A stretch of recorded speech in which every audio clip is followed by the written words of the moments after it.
your thoughts after 2 games, obviously coming up on the wrong side, but your thoughts on how the series has gone thus far? They're playing better than us. They're getting great starts on the mound. I mean, we've got to their closer for 1 inning, so their starters have given them, 17 innings. So that means we're not doing enough offensively. They're keeping our leadoff guys off base.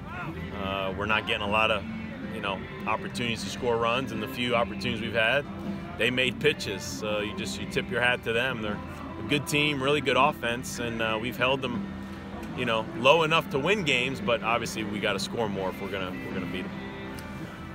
You guys only had 11 plate appearances that lasted longer than 3 pitches and had 7 first pitch plate appearances. Was being aggressive the message you wanted to send to this team for this game? Well, the one thing their staff does, they pound the strike zone. So if they're not going to walk you, then to be behind 0-1 or 0-2 or 1-2, it just doesn't play to the hitter's advantage. So if you get good strikes, swing at it.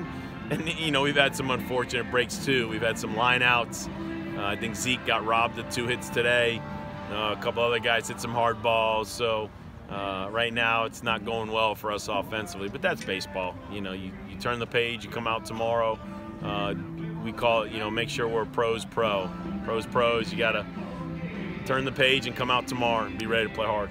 You mentioned how well the pitching's going. I think if you look at the ACC stats, I think you guys are at the top in the ERA. But as you mentioned, the batting, still in the bottom half. What kind of things can you do when you have your days off to try to change the focus or improve that a little bit?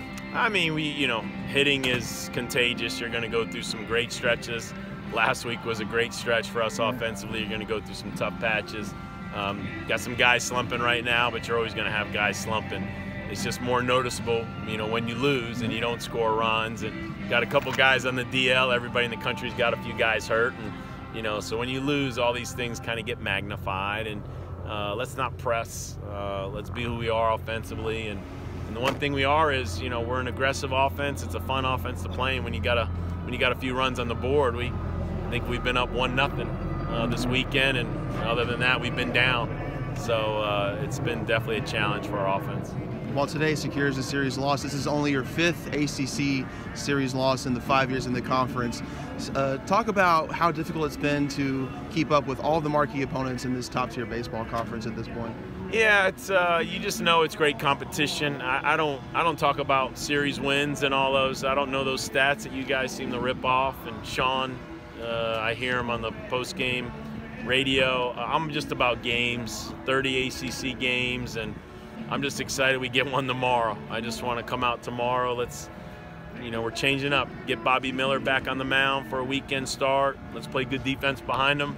Let's get some timely hits, and let's make it a good Sunday. I didn't get a chance to talk to you yesterday about Reed, but what about his performance? I mean, it's just not a one game. I mean, he's consistently doing this. It's impressive to watch, and not only for fans and baseball folks, but when your own teammates realize how special it is. Some of them got to witness McKay and got to live through some of that, and I think you're seeing a lot of that. And anytime you put somebody in the same sentence as Brendan McKay, that's a compliment. And but to Reed Detmer's credit, he's pitched like that. He's been great. So that's a good feeling, knowing every Friday you run out, you got a chance to win. But you still got to you got to play defense, and you got to score runs. So as we saw last night, he can't do it by himself.